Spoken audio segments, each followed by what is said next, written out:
হে hi everyone, কেমন আছো তোমরা সবাই? আজকে আরও একটা ডেলি ব্লগ শেয়ার করব তোমাদের সাথে। আজকের ব্যালকানিটা একটু অন্যরকম লাগছে না? সাথে ব্যাকগ্রাউন্ডটাও।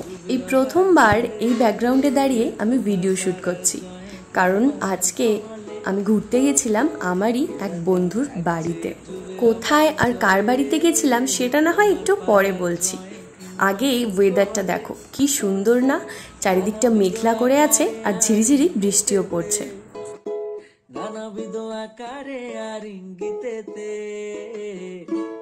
এখানে আসলে আমার খাতিরদারিটা কিন্তু বেশ ভালো হয়।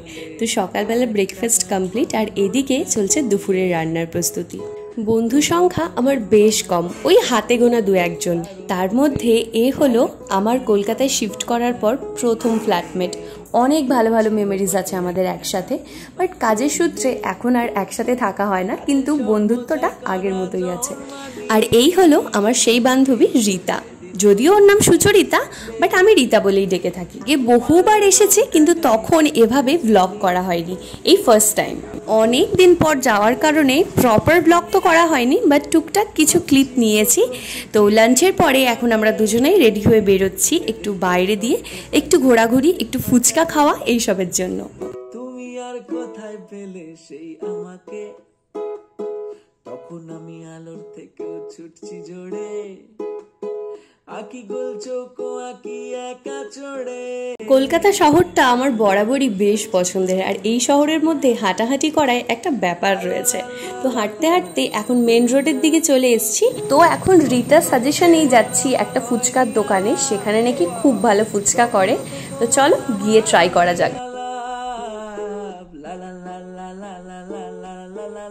তো চলে এসেছি এখন নাগের বাজারে, আর ফুচকার দোকানেও চলে এসেছি। তো চলো প্রথম ফুচকাটা খেয়ে দেখা যাক কিরকম। কেমন লাগছে বল? খুব ঝাল ঝাল ছাড়া কেউ ফুচকাটা তো ঝালই ভালো লাগে। এখন কি খাবি? ফুচকা। তো জল ফুচকা খেয়ে আমার খুব ঝাল লেগেছিল, তাই জন্য তারপরে নিয়েছিলাম এক প্লেট দই ফুচকা, যেটা আমরা দুজনে শেয়ার করে খেয়েছিলাম। ওই ফুচকাটা আমার ঝাল লেগেছিল, বাট এই ফুচকাটা লেগেছে আমার মিষ্টি। মানে কোনো কিছুতেই শান্তি নেই, কোনোটা ঝাল তো কোনোটা মিষ্টি, বাট টেস্ট কিন্তু ফুচকা খুব ভালো ছিল। তো ঝাল মিষ্টি ফুচকা খেয়ে পাশে একটা স্যান্ডউইচের দোকান ছিল, এখানে এসে স্যান্ডউইচ অর্ডার দেওয়া হয়েছিল।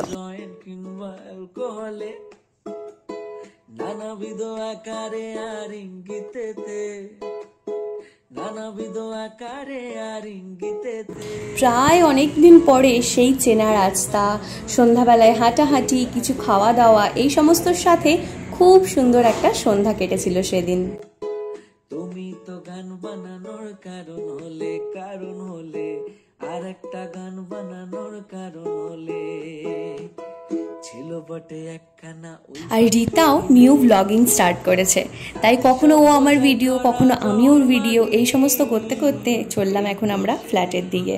ওই যে প্রথমেই বললাম অনেক দিন পরে গেছিলাম ঘুরতে, তাই আরও অনেক জায়গায় গেছি, আরও এক ফ্রেন্ডের বাড়িতে গেছি, কিন্তু সমস্তটা আর ক্যাপচার করা হয়নি। তো আজকের এই ব্লগটা এইটুকুই থাক। যদি ভিডিওটা তোমাদের ভালো লাগে তাহলে একটা লাইক করে দিও, আর দেখা হচ্ছে খুব তাড়াতাড়ি একটা নতুন সুন্দর ভিডিওর সাথে। আজকের মতন টাটা।